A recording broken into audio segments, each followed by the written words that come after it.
Good morning students. बेटा आज हम लोग पाठ 8 प्रार्थना मंदिर के बारे में पढ़ेंगे।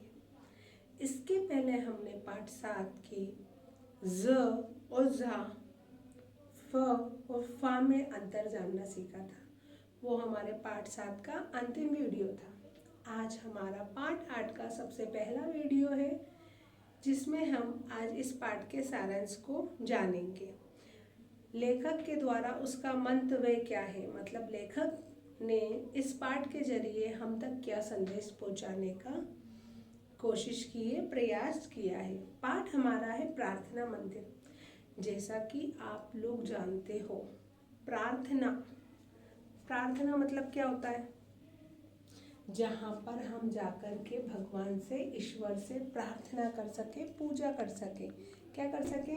भगवान से हम प्रार्थना कर सके, जहाँ पर हम पूजा कर सकते हैं, जहाँ जाकर के भगवान के मंदिर में बैठ कर के प्रार्थना करना, निवेदन करना और भगवान से पूजा पाठ की आराधना करना, है ना।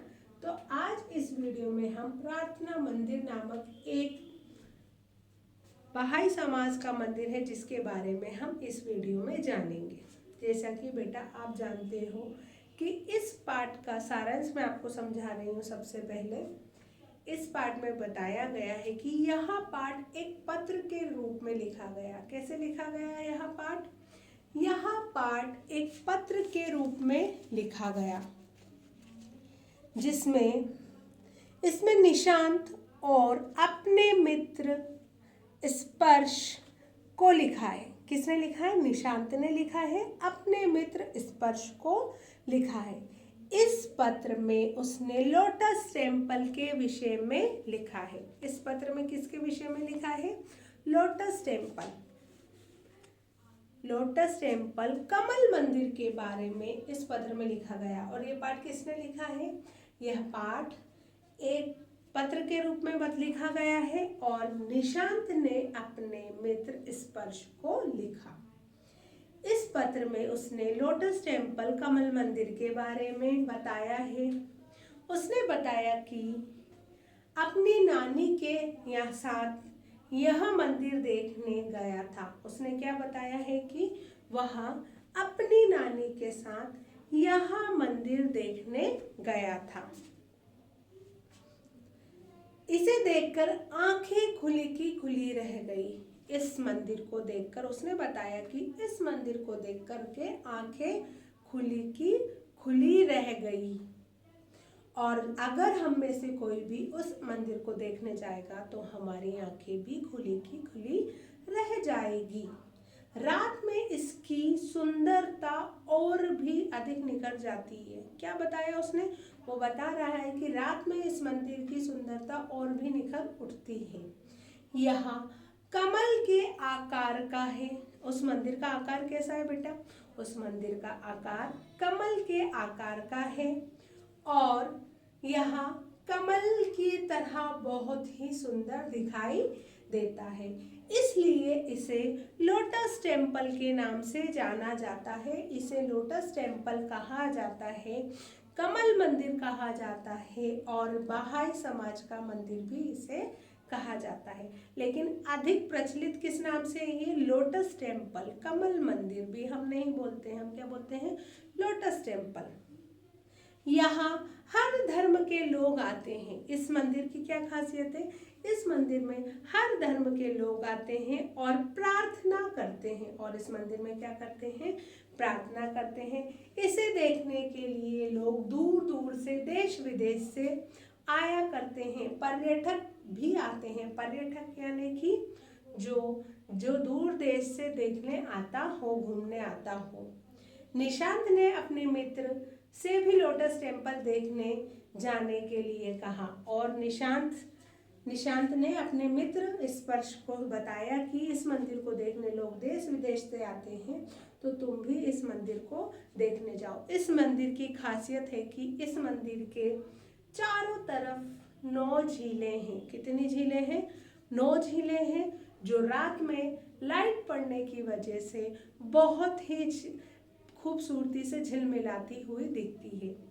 और इस मंदिर की सबसे बड़ी खासियत है कि इसमें एक साथ 1300 लोग बैठने की व्यवस्था है। लोटस टेम्पल में एक साथ कितने लोग बैठ सकते हैं? 1300 लोग वहां बैठ करके उपासना कर सकते हैं। यह मंदिर बहुत ही खूबसूरत है। इसकी आकृति भी बहुत ही खूबसूरत है। जिस तरह की जब हम किसी कमल के फूल को देखते हैं तो हमारा चेहरा खिल उठता है कमल की तरह, उसी तरह अगर हम इस मंदिर को देखने जाएंगे तो हमारी आंखें खुली की खुली रह जाएगी। क्यों रह जाएगी? क्योंकि यह मंदिर कमल के समान दिखता है। इसकी आकृति समान नहीं दिखता, इसकी आकृति कमल के जैसी है, इसलिए इस मंदिर को लोटस टेम्पल कमल मंदिर के नाम से जाना जाता है। तो बच्चों, जैसा कि आप जानते हो कि मंदिर वही नहीं होते जहाँ पर मूर्तियाँ होती है, पूजा पाठ होती है। मंदिर ऐसे भी होते हैं जिसमें केवल उपासना की जाती है, प्रार्थना भी की जाती है, जिसकी खूबसूरती आपने और बहुत ही प्यारे कमल मंदिर की खूबसूरती को देखा और एक तस्वीर के रूप में हमें वो खिंचती दिखाई देती है। हमारी आंखों के सामने कैसी दिखाई देती है? एक खूबसूरत तस्वीर की तरह चमकती हुई दिखाई देती है, जहाँ पहुंचकर आंखों को सुंदर दृश्य देखने को मिलता है।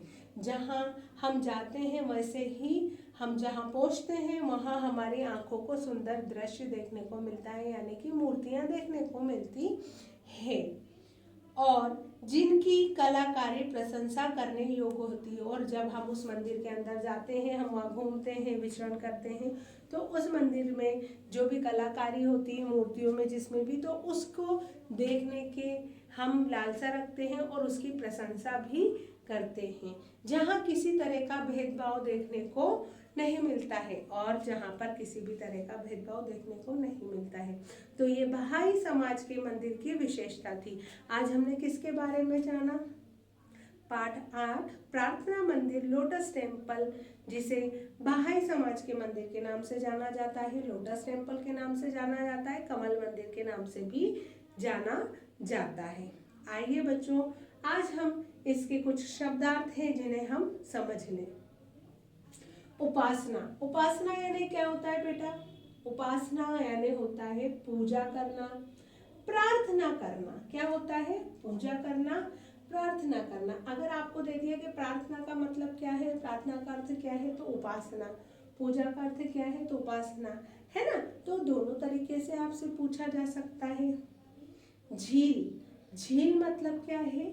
बहुत बड़ा सरोवर। लोटस मंदिर के चारों तरफ 9 झीलें हैं, यानी कि बहुत बड़ा सरोवर किसे कहते हैं? तो हम कहेंगे झील को कहते हैं। विशाल। विशाल यानी कि बहुत बड़ा। विशाल का मतलब क्या होता है? बहुत बड़ा। पर्यटक। अभी हमारे पाठ में आया था पर्यटक। पर्यटक यानी कि देश विदेश में घूमने फिरने वाला। क्या है? देश विदेश में घूमना फिरने वाला, मतलब जो देश में विदेश में घूमता फिरता रहता है उसे हम क्या कहेंगे? पर्यटक। रोशनी। रोशनी का मतलब क्या होता है? प्रकाश। क्या होता है रोशनी का मतलब? प्रकाश होता है। प्रणाम।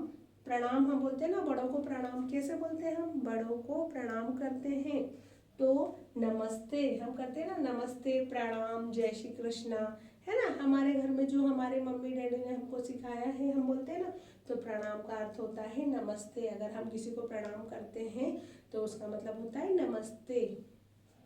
मित्र। मित्र यानी कि दोस्त, सखा, बंधु, ये क्या होता है? मित्र का अर्थ होता है। दोस्त भी होता है, सखा भी होता है। स्पर्श। स्पर्श यानी कि छूना, किसी चीज को छूना। अब उसमें नाम आया है स्पर्श, लड़के का नाम आया है ना? पत्र किसने किसको लिखा?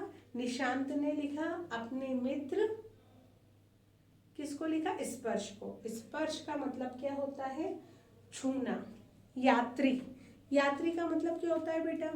जो यहाँ वहाँ घूमने आता जाता हो उसे हम क्या कहेंगे? यात्री कहेंगे। जैसे कि यात्रा करने वाला। शेर। शेर का मतलब क्या हुआ? यात्रा करने वाला। हरियाली यानी कि हरा भरा, और ढेर मतलब किसी वस्तु की भरामारी, बहुत सारा, हम बोलते हैं ना बहुत ढेर लगा हुआ है, तो किसी वस्तु की भरामारी, बहुत सारा। इसके ये कुछ अलग शब्द भी थे जो मैंने आपको बताए। तो आज की इस वीडियो में पाठ मूल्यांकन अभ्यास का प्रथम टॉपिक, हमारा पहला टॉपिक है शब्दार्थ, शब्द ज्ञान के बारे में हमने समझा और इस पाठ का सारांश हमने समझा। अगली वीडियो में हम पाठ्य चर्चा के बारे में बात करेंगे। तो आज के लिए इतना ही। Thank you.